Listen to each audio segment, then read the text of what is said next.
Welcome to my YouTube channel और रातिपुৱাৰ পৰা ব্লগটো আৰম্ভ কৰি দিছোঁ। আজি 22 জুলাই আৰু আজি সকলো কথা আপোনালোকক খুলিকৈ ক'ম, যেটো মই ক'ম বুলি আপোনালোকক কৈ থৈছিলোঁ।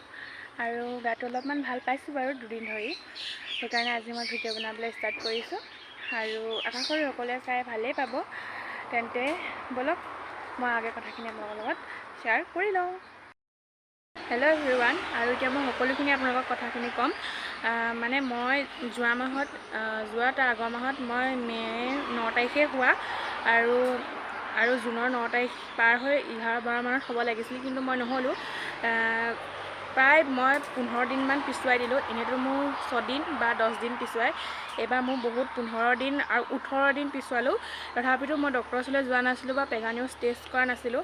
তাৰপিছত মই ডক্টৰৰ ওচৰলৈ গ'লোঁ। মোৰ অলপ পেট বিষ হয়, অলপ মানে কষ্ট কাম কৰিলে মোৰ ভাগৰ অনুভৱ হয়, অকল শুই থাকিবলৈ মন যায়, বমি বমি টাইপ লাগে, মানে কি অলপ খোজকাঢ়িলে ভৰি বিষ হয়। মই ভাবিছিলোঁ মই শকত কাৰণে মোৰ এনেকুৱা হৈছে বুলি, কিন্তু নহয়। তাৰপিছত ডক্টৰৰ ওচৰলৈ গ'লোঁ। ডক্টৰৰ ওচৰত গৈ গম পালোঁ যে ব্লাড টেষ্ট কৰিলে মোৰ। ব্লাড টেষ্ট কৰোঁতে ওলালে যে মই প্ৰেগনেণ্ট আছোঁ বুলি। আৰু তাৰপিছত ঠিকেই প্ৰেগনেণ্ট আছোঁ। পেগানিউজত টেষ্ট কৰোঁতে মানে একেবাৰে লাইট টাইপ, মানে একেবাৰে পাতলকৈ, মানে পেগানিউজত যিটো দুডাল চিন ওলায়, এডাল পূৰা ৰেড কালাৰ ওলাইছে, এডাল একেবাৰে লাইট পিংক ওলাইছে, পাতলা কালাৰ। আৰু তথাপিতো মই কনফিউজ হৈ আছিলোঁ, মানে প্ৰেগনেণ্ট হয় নে নহয়। ব্লাড টেষ্ট কৰাৰ পিছতহে যে গম পালোঁ মই হয় বুলি। তাৰপিছত তেনেকৈ দৰৱো দিলে খাবলৈ কৰিবলৈ, খালোঁ মেলিলোঁ। আৰু তাৰ পাছত যে মোৰ ধৰা পৰিলে, আল্ট্ৰাচাউণ্ড কৰিবলৈ ডক্টৰে, যে ইমান দিন হ'ল মানে বস্তুটো ঠিকে আছে নে নাই। আল্ট্ৰাচাউণ্ড কৰিব দিলে। আল্ট্ৰাচাউণ্ড কৰোঁতে সেই আল্ট্ৰাচাউণ্ড কৰিলোঁগৈ। তাৰে মাজত আল্ট্ৰাচাউণ্ড কৰিলোঁগৈ। আল্ট্ৰাচাউণ্ড কৰাৰ পিছত ওলালে যে মোৰ ফেটি লিভাৰো আছে। ফেটি লিভাৰটো মোৰ একেবাৰে বেছি হোৱাগৈ নাই, মানে খুব কম, মানে একেবাৰে কম, মানে জাষ্ট ইমানকণমান দাগ এটা হৈছে, মানে প্ৰভাৱটো পৰিছে, যাৰ কাৰণ হ'ল মই বেছি চৰ্বিজাতীয় বস্তু খাওঁ, বয়সতকৈ অনুপাতি, মানে মই শকত, ওজন বেছি, সেইটো কাৰণে। আৰু ওজন কমাবলৈ দিছে, ওজনটো বাৰু কমাই আছোঁ। বয়সটো চাই মোৰ ওজন হ'ব লাগে 50 বা 45 এনেকুৱা হ'ব লাগে। মই আছোঁ 75 মানে আছোঁ, ক'বলৈ গ'লে 75 আছোঁ। ওজন জুখিছিলোঁ, ভাবকচোন মোৰ কিমান ওজন আছে। সেয়াই ওজন কমাব লাগিব। আৰু দৰৱখিনি দিলে ফেটি লিভাৰত। মোৰ যিহেতু দৰৱ একোৱেই নাই দিয়া, মোৰ বেছি হোৱা নাই কাৰণে একেবাৰে দৰৱ নাই দিয়া। খালি মোৰ কিছুমান ক্ষেত্ৰত মোৰ বেবীটো ৰাখিব নোৱাৰা হ'লোঁ, কাৰণ মানে যিখিনি বস্তু মানে গোট হ'ব লাগিছিল, সেইটো হয়তো মাইকী মানুহ, যিখিনি মহিলাসকলে আছে সেইখিনিতো বুজি পাইছেই, মই আপোনালোকক খুলিকৈ ক'ব নোৱাৰিম। আৰু সেইটো কাৰণে মানে মোৰ বেবীটো ৰাখিব পৰা নহ'ল। আৰু তাতে মই নাজানাকৈ মানে বহুত বস্তু খাই দিলোঁ, যিটো মই আগতে টেষ্ট কৰা নাছিলোঁ। আপোনালোকক কৈছোঁৱেই, 18 দিন হৈ যোৱাৰ পিছতে মই টেষ্ট কৰিছোঁ। তাৰ আগতে মই ক'ল্ড ড্ৰিংকছ খালোঁ। ক'ল্ড ড্ৰিংকছ মানে কি, ঠাণ্ডা, ষ্টিং, বিশেষকৈ মাইকী মানুহে ষ্টিং একেবাৰে নাখাব। ষ্টিং মাইকী মানুহৰ কাৰণে একেবাৰে বেয়া। হয়তো মই বটলটো লিখাও চাব, মই পঢ়িছিলোঁ, তথাপিতো মই ভাবিছিলোঁ দিনটোত এটাহে খাওঁ, কিনো হ'বনো, এনেকৈ ভাবোঁতে মই খাওঁতে যে মোৰ এনেকুৱা গতি হ'ব মই ভবাই নাছিলোঁ। একেবাৰে আপোনালোকে ষ্টিং নাখাব। ষ্টিং বুলি নহয়, যিকোনো ঠাণ্ডা একোৱেই নাখাব, খুব কম খাব। আৰু সেইটো কাৰণে মোৰ হয়তো প্ৰেগনেঞ্চিত মোৰ অলপমান দিগদাৰ হ'ল। আৰু টেঙাজাতীয় বস্তু, প্ৰথম আৰম্ভণিতে টেঙা একেবাৰে খাব নালাগে, মই নাজানিছিলোঁ, মই গমো পোৱা নাছিলোঁ। মই ভাবিছোঁ এনেও পিছুৱাই 10-15 দিন নহয়, 10-8 দিনমানটো পিছুৱাই। তথাপিতো এবাৰ অলপমান ডাউট হৈছিল, কিন্তু নাজানো ন কি খাব লাগে কি নালাগে, মই মাহঁতকো কোৱা নাছিলোঁ। আৰু সেইটো ভুলতে মোৰ বচাব নোৱাৰা হ'ল বেবীটো। ৰাখিছিলোঁ, তথাপিতো ডক্টৰে কোৱা মতে 15 দিন থাকিলেগৈ। কিন্তু তাৰ পাছত মানে মোৰ বহুত পেট বিষ হ'ল, আৰু দৰৱো দিছিলে, দৰৱখিনি খাই আছিলোঁ।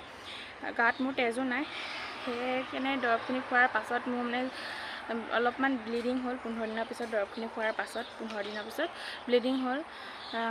সেই ব্লিডিঙতে মানে মোৰ মিছকাৰেক্ট হৈ গ'ল, যিটো গধুৰ কাম কৰি দিলোঁ ন, যিখিনি খাব নালাগিছিল মই আগতীয়াকৈ খাই দিলোঁ, সেইটো কাৰণে বেয়া হৈ গ'ল বেবীটো। সেইটোৱে আপোনালোকক সকলো কথা কৈ দিছোঁ। আৰু 2022ত জুন জুলাই মাহতে, এতিয়াও জুন জুলাই চলি আছে, তেনেকুৱা মাহতে যোৱা বছৰো মই এনেকুৱা মাহতে মানে মই প্ৰেগনেণ্ট হৈছিলোঁ। সেইটো মোৰ নিজৰ ভুলতেই হ'ল।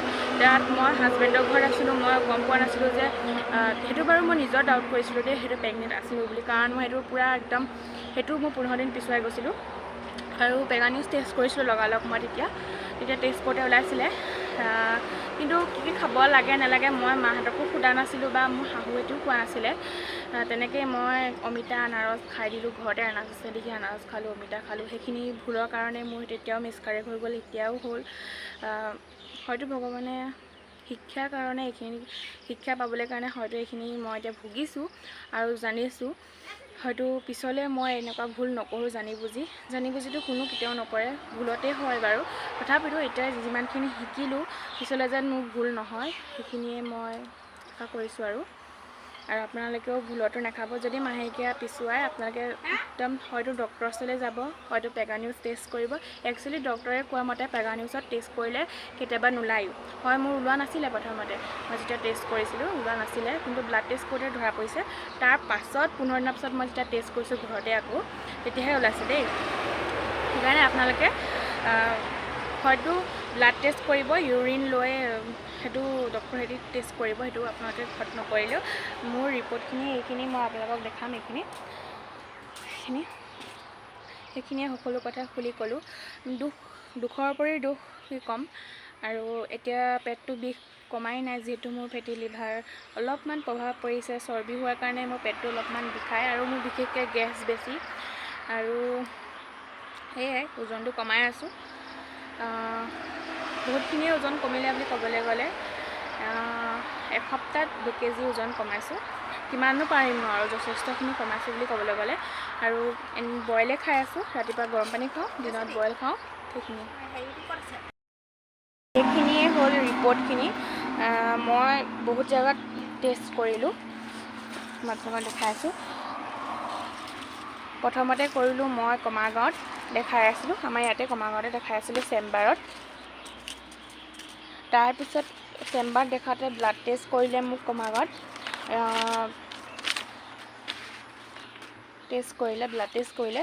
তাৰপিছত মোক আল্ট্ৰাচাউণ্ড কৰিব দিছিলে।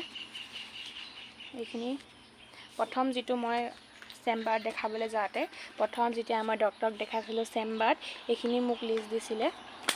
আৰু এইখিনি হ'ল টেষ্ট কৰাখিনি, সেইখিনি কি টেষ্ট কৰিব লাগে এইখিনি দিছিলে। তাৰপিছত এইখিনি হ'ল মোৰ ব্লাড টেষ্ট কৰা ৰিপৰ্ট।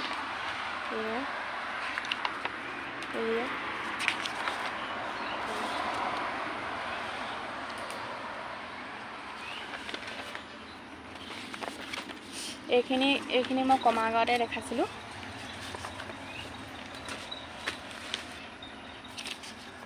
তাৰ পাছত মই গ'লোঁ নুমলীগড় NRLত, এইখন। তাৰপিছত ছেকেণ্ডবাৰ গ'লোঁ মই নুমলীগড় NRLত, যিহেতু মোৰ পেট বিষ বেছি হৈ গৈছিল যোৱাটো সপ্তাহত, সেইটো কাৰণে। এইখিনি ৰিপৰ্ট দিলে, দৰৱ দিলে, মেডিচিন এয়াও খালোঁ, আৰু এটা টেষ্ট কৰিব দিছিল, সেইটো মই যোৰহাটত টেষ্ট কৰিলোঁ।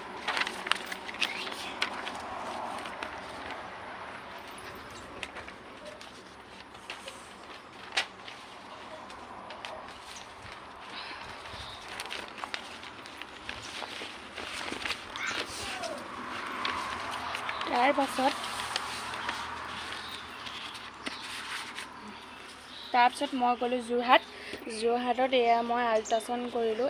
এয়া আল্ট্ৰাচাউণ্ডৰ ৰিপৰ্ট, মানে এক্সৰে ৰিপৰ্ট। এইখিনি মোৰ পেট বিষৰ হোৱাৰ কাৰণে এইখিনি ৰিপৰ্ট। আৰু ইয়াত দিছে মোৰ ফেটি লিভাৰ অলপমান, এয়া চাওক একেবাৰে কম, দেখিছে। এয়া মই 17 তাৰিখে গৈছিলোঁ জুলাই, এয়া এইখিনি। এইখন যোৰহাটৰ ৰিপৰ্ট। তাৰ পাছত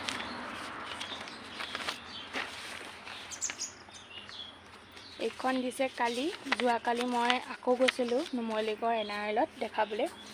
এইখন দিলে গাইনী ডক্টৰে মানে যিটো প্ৰেগনেণ্ট মহিলাসকলক ডক্টৰে চায় সেইখিনি ডক্টৰসকলে মই এইটো দিলে ট্ৰিটমেণ্ট কৰিব দিছে। আৰু এটা কথা কৈ থওঁ আপোনালোকক সকলো মহিলাকে, যোনজন প্ৰেগনেণ্ট মানে কি হয় মাহেকীয়া ডেট পিছুৱাই আপোনালোকে 10 দিনৰ পিছত আপোনালোকে পেগানিউজ টেষ্ট কৰিবই, নহ'লে ডক্টৰৰ ওচৰলৈ যাব। সেইটো ভুল কোনেও নকৰিব, যাতে মোৰ লগত যিটো হৈ আছে ভুল আপোনালোকে কেতিয়াও ভুল নকৰিব। মোৰ দুবাৰকৈ হ'ল তেনেকৈ, মোৰ নিজৰ ভুলতে হৈছে, আৰু আপোনালোকে সেইটো ভুল নকৰিব। মানে কি কৈ থ'ম পিছত কেনেকুৱা লাগে অনুভৱ, সেইটো হয়তো যাৰ হৈছে সি বুজি পায়।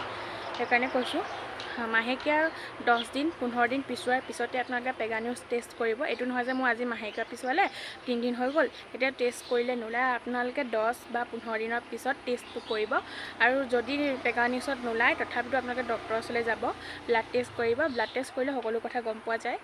আৰু সেইটোৱে, ইমানখিনিয়ে আজিলৈ, বাই বাই।